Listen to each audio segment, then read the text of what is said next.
All right, guys, the day has come. We got new wheels in. These are the wheels I've been talking about. I told you I'm going 3-piece. These are a dream come true for me.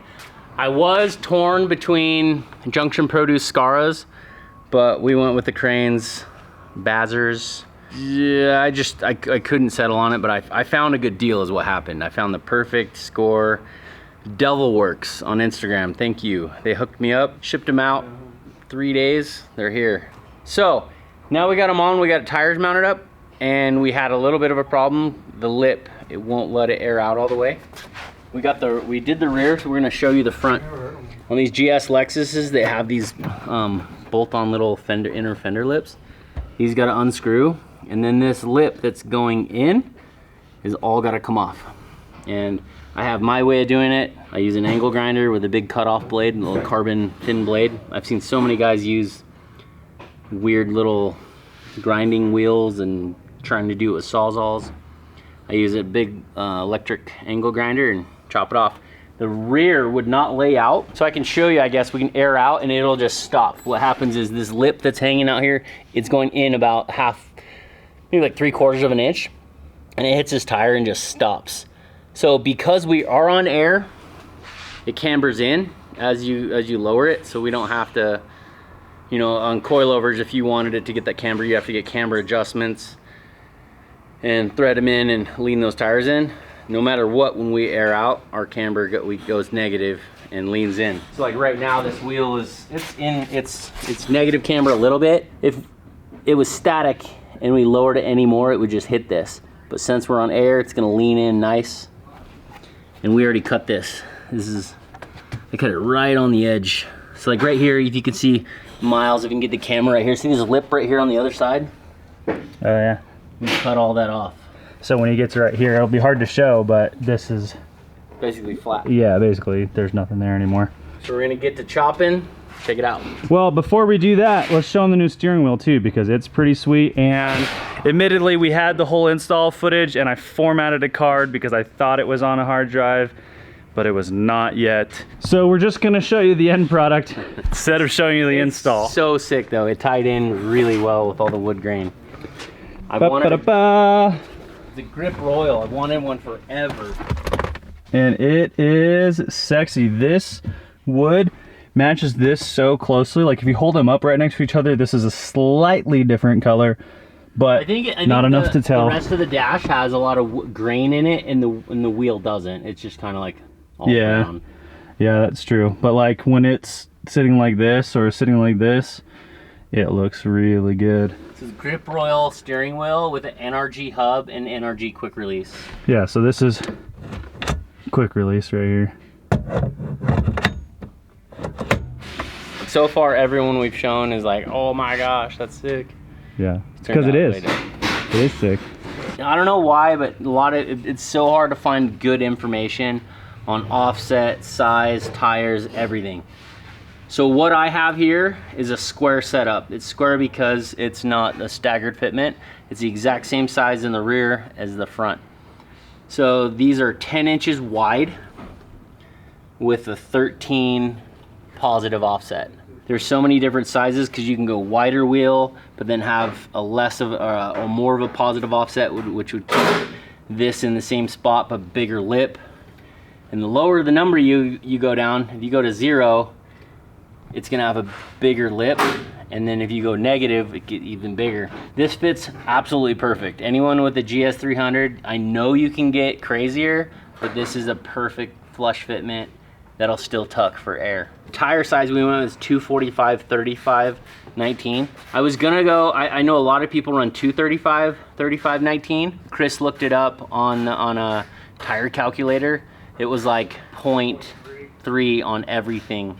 Little 0.3 bigger, 0.3 wider. I didn't want a crazy stretch. I think there is a little bit of a stretch on here, but I think it's perfect. Too much, you're just endangering the wheel. Plus in Utah, anyone that lives in Utah knows we have the crappiest roads ever. We get harsh winters, the snow plows scrape the roads all winter. We get potholes everywhere. This should be perfect. Also this Zenith tire, what is it? I'm sorry, Nexen. What, Chris, what was it? Nexen Enfero SU1. it has a crazy deep lip shaped into the sidewall of it, and so it has a step here that is supposed to stick out and kind of help protect this wheel. Rim guard. That is wide. And this, now with the tire off, you can see the stretch a lot better. Trust me, we know people that go wider. You're gonna get so many people, that ain't wide. It's wide enough for me. It's wide enough. It gives the look, it gives the fitment, it's everything we needed. This rim is the same width as the rim on my truck that has 35s on it. So like for a car, this is wide. Yeah, but the VIP dudes and the stance dudes, there's guys that run 13 and a half. They're nuts, and 15s with big old fat wide body, but I don't want to do wide body. I wanted fat lip, I want it to tuck, and I want chrome, and I want it to fit and be able to drive it and not freaking rub and scrape, and yeah, I want it to be super functional. I think that's a big distinction between a lot of the guys that get crazy and Dave and myself building stuff, is we actually plan on driving our stuff like regularly. Yeah. All the time on regular roads. We see dudes on the street that drive every day, but their car's beat. We saw a stanced out Infinity the other day that was nasty. It was this far off the ground, and he had coilovers, but his car was so beat to shit. So yeah, and neither of us are trying to do that.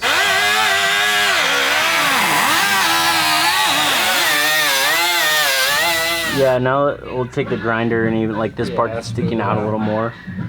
So you clean it. And then hopefully she tucks. He's putting this wheel on right now, and that's the only one we have to do because there's no fender on this side. So we're ready to test it out right now. That easy. Did she tuck? She tucked, but not all the way where the wheel's at. That's all the way down. The tire tucks with no problems, but it doesn't go low enough to tuck the wheel. The rear tucks hard, but look how freaking close that is. Yeah. So we gotta adjust it to go lower? Yeah. Yesterday's effect was way more dramatic because the rear was just, the tire and the fender was just hitting it so it wouldn't go down. And then when we chopped it, it just went straight up, full quarter of the wheel tucked up under it. I'll do it now, I'll show you. Drop the rear real quick. I love that, it was just like... Yeah, the rear is really dramatic, but the front still is impressive. All right, this is called the magazine trick. I'm explaining as if I just learned this 2 seconds ago. You just stick magazines in there and air out, and it's supposed to roll the fender a little for you. Well, go ahead and air out, Chris, on the front. Let's see what it does.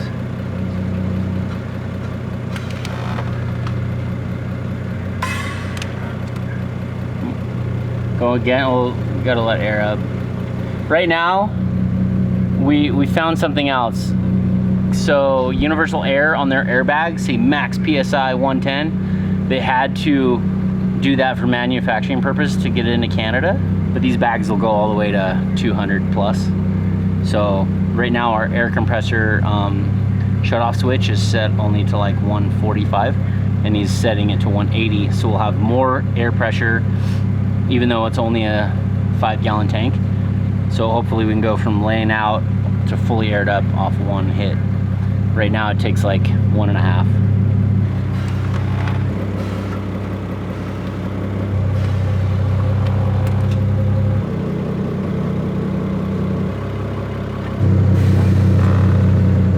You think that's it? You think that's all the travel we got? I personally think it looks exactly the same as far as how deep it sits. Everything's rolled, everything's cut. I do 100. This is just as low as it goes.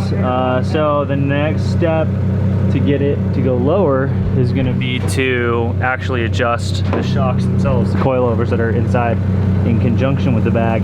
But he's not going to do anything yet because he's going to wait till the body kit comes in and see where it sits after the body kit's in, because who knows, that might be as low as it can go without destroying the body kit. So I think we just go drive it. Yeah, we're gonna go check it out.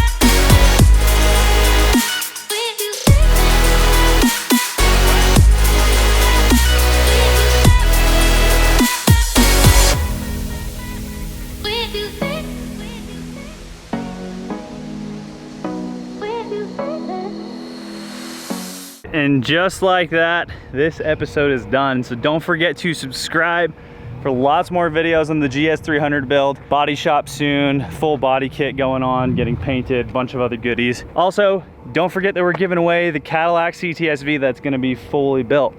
Hit the link in our bio, buy some merch. Every dollar you spend is an entry to win the CTS-V. Go get hats, go get shirts, go get key tags, go get everything. We'll see you on the next one.